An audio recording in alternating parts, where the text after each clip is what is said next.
Puis à un moment donné, je vais rentrer dans un momentum positif. Puis ce momentum positif-là, il va me donner encore plus d'énergie. Je vais rentrer dans un cercle vicieux qui est positif. Mais pour ça, présentement, il faut que je me recharge.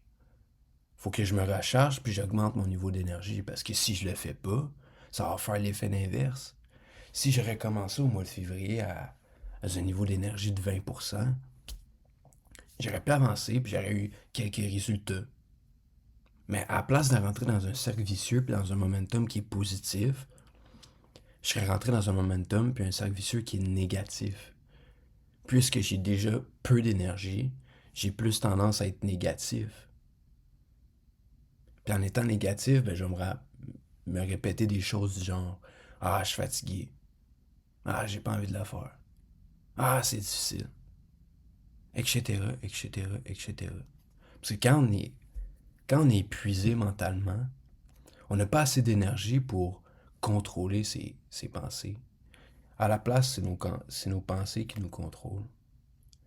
Fait que c'est pour ça que je dis que quand on pousse constamment avec un niveau d'énergie qui est bas, en réalité, c'est contre-productif. Sur le coup, on sent qu'on est productif parce que, tu sais, on met des actions vis-à-vis de l'objectif qu'on va avoir pis tout, mais on réalise pas que indirectement, c'est là que ça va être contre-productif.